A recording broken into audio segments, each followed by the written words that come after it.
अल्हम्दुलिल्लाहि वस्सलातु वस्सलामु अला रसूलिल्लाह अम्मा बाद आऊज़ु बिल्लाहि मिनश शैतानिर रजीम। मेरे मोहतरम नाज़रीन, आज हम बात करेंगे एक ऐसे दिन की जो दिनों का सरदार, रहमत, मग़फ़िरत और बरकत का दिन है, यानी जुमा का दिन। अल्लाह ताला ने हफ्ते के तमाम दिनों पर जुमे के दिन को फजीलत अता फरमाई है।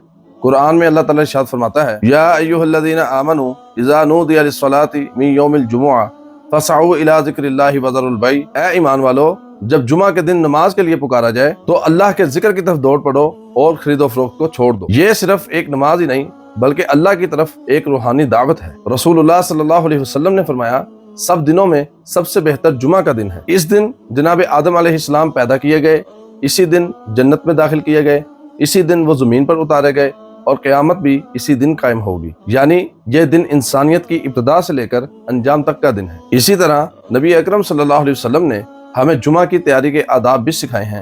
आप सल्लल्लाहु अलैहि वसल्लम ने इरशाद फरमाया, जो शख्स जुमा के दिन गुस्ल करे, खुशबू लगाए और मस्जिद जाकर खामोशी के साथ खुतबा सुने, फिर इमाम के साथ नमाज पढ़े, उसके पिछले जुमे से लेकर आइंदा जुमा तक तमाम गुनाह मुआफ कर दिए जाते हैं। सुभान अल्लाह। एक गुस्ल, एक नमाज और पूरे हफ्ते के गुनाहों की मुआफी। और इसी तरह जुमा के दिन सूरह कहफ की तिलावत भी एक खास फजीलत रखती है। रसूल अकरम सल्लल्लाहु अलैहि वसल्लम ने इरशाद फरमाया, जो शख्स जुमा वाले दिन सूरह कहफ की तिलावत करता है उसके लिए एक जुमा से लेकर आइंदा जुमा तक अल्लाह नूर अता फरमाते हैं, यानी एक हफ्ते तक रोशनी, हदायत और अमन की ज़मानत। और हाँ, जुमा के दिन में एक ऐसी घड़ी भी है जिसमें मांगी हुई हर दुआ अल्लाह जरूर कबूल फरमाते हैं। उलमा ने फरमाया कि ये घड़ी या नमाज असर के बाद होती है या नमाज जुमा के बाद होती है। तो फिर क्यों ना हम जुमा के दिन अपने रब के सामने झुक जाएं, क्योंकि जुमा का दिन हमें ये याद दिलाता है कि हम दुनिया के कामों में उलझ कर अपने रब को ना भूलें। ये दिन दिलों को साफ करने का दिन है, मुआफी मांगने का दिन है और भाईचारे को कायम करने का दिन। तो आइए